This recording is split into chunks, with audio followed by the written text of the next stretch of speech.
నమస్కారం బాగున్నాను సార్. క్షమించాలి, జరిగింది చాలా పెద్ద పొరపాటు జరిగింది.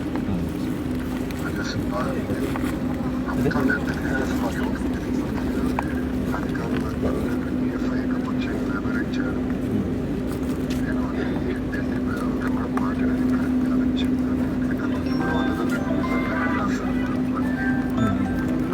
కోఆర్డినేట్ చేస్తాను.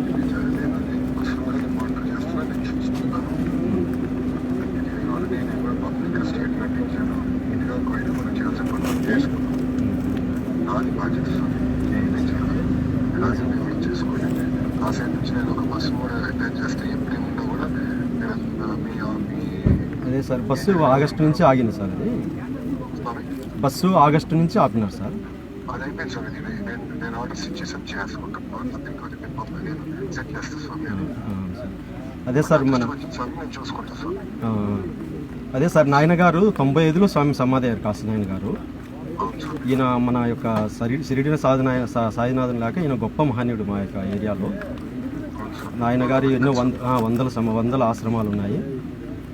నాయన గారు వచ్చిన తర్వాతని ఈ అన్నదానం అనేటువంటిది తెలిపాడు. ఫస్ట్ తాతగారికి కూడా ఆ యొక్క తిరుపతిలో అన్నదానం చేయమని కూడా నాయన గారు చెప్పడమే అది. ఎందుకంటే స్వామి ఆయన ఈ యొక్క హైదరాబాద్ కానీ ఈ మొత్తం ఈ రాయలసీమ ఈ తెలంగాణ ఎన్ని ఏరియాలన్నీ బాగా తిరుగుతుండేవాడు ఆయన. కాబట్టి స్వామివారికి నాయన గారు 95లో ఇక్కడ జ్యోతి క్షేత్రంలో సమాధి అయినారు. ఆ సమాధి అయినప్పటి నుంచి ఈ 4 రాష్ట్రాల్లో ఉన్నటువంటి భక్తులందరూ లక్షలాది మంది స్వామివారి దర్శనానికి వస్తూ ఉంటారు. ఆయన ఆరాధన కూడా డిసెంబర్లో జరుగుతుంది సార్. దత్తపౌర్ణమి స్వామి సమాధి అయ్యారు. ఈ యొక్క జ్యోతి క్షేత్రంలో పూర్వం గొప్పగా జరిగినట్టు సార్. ఇక్కడ అన్నపూర్ణేశ్వరి స్వామి విగ్రహ స్వరూపంలో ఆయన ప్రత్యక్షమైంది. ఆయన తొవ్వి తీవించిన తర్వాత అమ్మవారు అన్నపూర్ణేశ్వరి ఆమె నరసింహస్వామి దగ్గర పెట్టేసి అక్కడి నుంచి ఈ యొక్క బయటికి బయలుదేరి ఈ ప్రాంతాలన్నింటిలో అన్నదానం చేయలేను, అన్నదానం గొప్పగా అన్నదానికని ఆయన పోయి ఈ యొక్క ఆశ్రమంలో కానీ క్షేత్రంలో కానీ ఆయన పాదం పెట్టి ఇక్కడ అన్నదానం చేస్తే జరుగుతుంది అని చెప్పి అట్లా భక్తులందరికీ ఉత్తేజం తెలుపుతూ మా భక్తుల మనోవేదన అటువంటిది తీర్చుకుంటూ వాళ్ళ కోరికలు నెరవేర్చుకుంటూ స్వామి ఈ యొక్క రాయలసీమ కానీ ఈ 4 రాష్ట్రాలలో ఆయన ముఖ్యమైనటువంటి వాళ్ళు కానీ ఎవరన్నా కానీ తనకే తను వచ్చి వాళ్ళకి దర్శనం ఇస్తూ ఉండేవాడు స్వామి. కాబట్టి సార్ ఇక్కడ వీరారెడ్డి గారి టైంలో సార్, ఇక్కడ వీరారెడ్డి గారి టైంలో రోడ్డు వేయడం కానీ కరెంటు ఇవ్వడం కానీ కాశీనాయన మండలి పెట్టినది కూడా నాయన గారి టైంలో మన చంద్రబాబు నాయుడు గారి టైంలోనే ఈ మొత్తం అన్ని జరగడం కూడా ఆ యొక్క క్షేత్రానికి కరెంటు కానీ రోడ్డు కానీ మండలం కానీ అభివృద్ధి పని అంతా కూడా మీ టైంలోనే జరిగింది.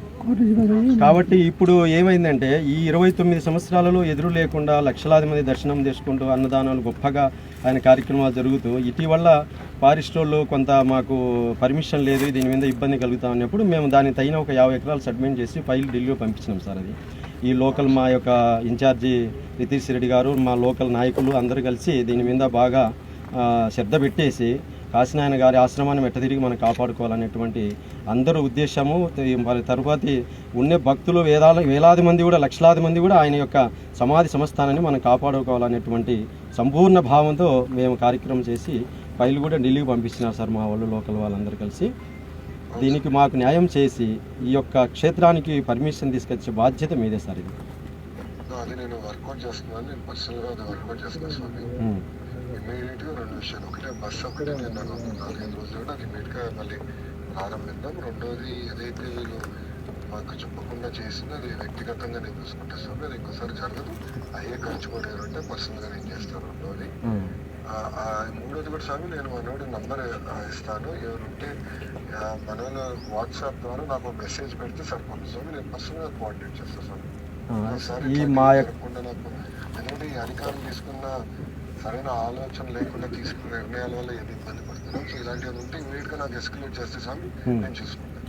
అది సరే, మా భక్తుల మనోవేదన మీరు గట్టిగా దీని మీద కాశీనాయన మీద మీరు ఖచ్చితంగా దీని మీద పర్మిషన్ వచ్చేదానికి చేయాలి సార్. దీనికి అది నేను కేంద్ర ప్రభుత్వంతో మాట్లాడిన ఇతర పెద్దలతో కూడా నేను కోఆర్డినేట్ చేస్తున్నాను సార్. ముందర మీకు ఇబ్బంది లేకుండా చేస్తాను. పర్మిషన్ కొంచెం టైం పెట్టినా అది ఎట్లా సాధించాలో వర్కౌట్ చేసి నేను చేస్తాను సార్. అదే సార్, మన ఫైల్ కూడా రితీష్ రెడ్డి గారు అందరూ కలిసి ఢిల్లీలో ఉంది ఫైలు. ఆ ఫైల్ను మీరు పరిశీలించి మాకు ఎంతవరకు వాళ్ళు నా వివరాలు నేను తీసుకుంటే మీ సైడ్ నుంచి ఒక పర్సన్ అటాచ్ చేయండి స్వామి. చేస్తే స్వామి టైం టు టైం మనతో కోఆర్డినేట్ చేయమని చైతన్య ఉంటాడు, అది చేసుకుంటారు స్వామి. రియల్ టైం మీరు coordinate thank you sir. Thank you స్వామి. ఇదే సార్ మీ సార్. క్షమించాలి. ఇదే మా నమస్తే నమస్తే సార్.